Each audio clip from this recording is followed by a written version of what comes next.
Isang hindi inaasahang kilos ang ginawa ni Ripple nitong mga nakaraang araw. Nagbigay po siya ng isang iconic na simbolo, ang tinatawag po na The Skull of Satoshi. At ito po ay kanyang ibinigay sa community ni Bitcoin. Kaya para po sa iba, simpleng donation lang ito. Pero para po sa mas malalim na mata ng industriya ng crypto, isa po itong napaka-importanting hakbang patungo sa pagkakaisa. Pero bakit po ito mahalaga? Ano po ang ibig sabihin nito at ano po ang epekto nito para sa atin bilang mga Pinoy crypto enthusiast? Kaya yan po ang siyang ating pag-uusapan sa video na ito.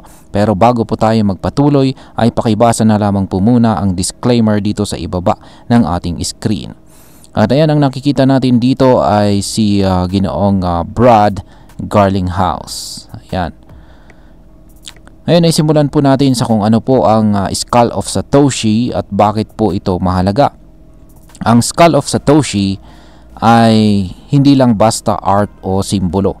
Isa itong kontrobersyal na imahe na ginamit noon para batikusin si Bitcoin. Kaya ayan po, nakikita po natin ang larawan dito ng Skull of Satoshi. Ayan, ginamit ito ng mga kritiko upang ipakita ang umano'y negatibong epekto ng proof of work algorithm ni Bitcoin sa kalikasan. Dahil mataas ang energy consumption ni Bitcoin, madalas po siyang tinutuligsa ng mga environmental advocates. Pero ngayon, imbis na batikusin, ginamit ito ni Ripple para parangalan ang staying power ni Bitcoin. Ibig sabihin ay kahit ilang taon na ang lumipas at maraming pagsubok na ang dinaanan, nandito pa rin si Bitcoin at matatag pa rin siya.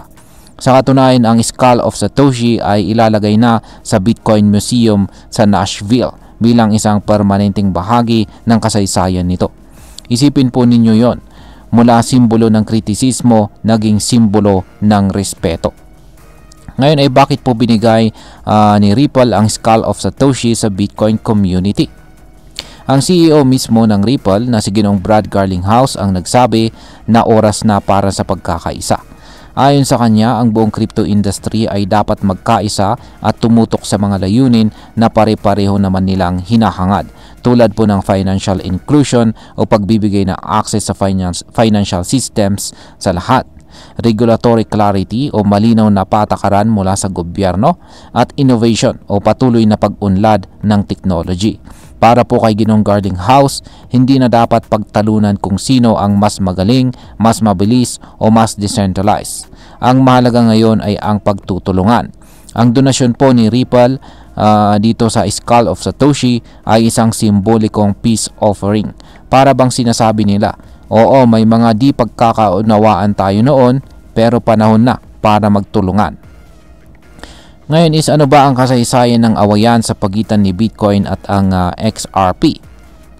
Matagal na po kasi ang tensyon sa pagitan ng mga supporters ni Bitcoin at ni XRP. Kung minsan parang fans ng rival basketball teams, minsan may healthy competition pero madalas nauuwi sa murahan at personalan. Isa po sa mga matitinding bangayan ay nangyari noong January 2025. Nagkaroon ng usapin tungkol po sa strategic Bitcoin reserve sa Amerika. Isa po itong ideya kung saan magtatabi ang gobyerno ng Bitcoin bilang bahagi ng national reserves. Pero ayon po kay Pierre Rochard, isang opisyal mula po sa Riots platform, sinabotahe raw ito ni Ripple. Ang aligasyon ay gumagawa raw ng lobbying si Ripple laban sa project, tulad ng ginawa nilang pagtutol sa Bitcoin mining sa ilalim ng Biden administration. Pero mabilis po itong itinanggi ni Ginoong Garlinghouse. Anya, hindi po sila kontra kay Bitcoin. Ang gusto lang nila ay hindi lang iisang coin ang ireserba ng gobyerno, kundi maging multi-chain coin reserve. Ibig sabihin ay kasama rin dapat si XRP, Ethereum at saka iba pang mga major cryptocurrencies. Mula noon, medyo humupa po ang tensyon, pero halatang may distansya pa rin sa pagitan ng dalawang panig. Kaya mas nakakagulat ang peace gesture na ito mula kay Ripple. Ngayon is bakit po sinasabi ni Ginoong Garlinghouse na may pagkakapareho sina Bitcoin at saka XRP? Ayan, magkaiba man ang technology at prinsipyo ni Bitcoin at XRP, pareho po silang may layunin na baguhin ang sistema ng finance dito sa mundo. Si Bitcoin ay itinatag para tanggalin po ang middleman at gawing decentralized ang pera. Si XRP naman ay nakatutok sa mabilis at murang international transactions na mainam para sa mga remittance tulad ng ginagamit ng maraming OFW. Pero sa dulo, pareho po silang gustong gawing mas accessible, mas efficient at mas patas ang financial system. Pareho rin po silang dumaan sa matinding scrutiny, regulatory battles at saka kontrobersiya. Kung iisipin natin, pareho po silang lumalaban sa parehong sistema. So bakit hindi po magkaisa? Ngayon ay pag-usapan na po natin ang posibleng epekto nito para sa atin bilang mga Pinoy crypto enthusiast. Yan, bilang mga Pinoy na nakikibahagi dito sa crypto space, traders man tayo, holders o builders, malaking bagay ang pagkakaisa ng mga major players tulad ni Bitcoin at ni XRP.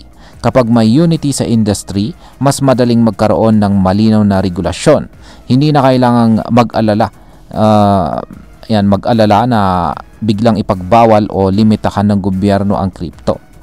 Maliban dito ay mas maraming oportunidad. Sa halip na pagtalunan kung anong coin ang mas maganda, mas tutok na tayo sa pagpapalawak ng adoption at saka utility. Mas mataas na rin ang tiwala mula sa publiko. Kapag hindi nag-aaway ang mga crypto leaders, mas nagiging credible ang buong industriya. At para po sa mga Pinoy OFWs o freelancers na umaasa sa crypto transfers, ang mga ganitong pagkilos ay posibleng magbukas po ng mas maraming serbisyo na makakatulong sa ating araw-araw na pamumuhay. At yan, bilang panghuli, ang masasabi ko naman tungkol dito ay para sa akin, napaka-mature ng gesture ni Ripple. Sa mundo ng crypto kung saan madalas ang pagyayabangan at pagkukumpara, bihira tayong makakita ng ganitong klaseng pagkilos. Hindi ito tungkol sa kung sino ang panalo. Ito ay tungkol sa kung paano natin mararating ang tagumpay ng magkakasama. Isa itong paalala na ang tunay na kalaban ay hindi ang kapwa crypto, kundi ang luma at hindi epektibong sistema ng finance na gusto nating palitan. Ang donasyon po ng Skull of Satoshi ay hindi lamang simpleng art of peace. Isa itong makasaysayang simbolo ng development ng ating industriya. At sana maging simula ito ng mas maraming pagkakaisa, hindi lamang po sa pagitan ni na Bitcoin at XRP, kundi sa buong crypto community sa buong mundo.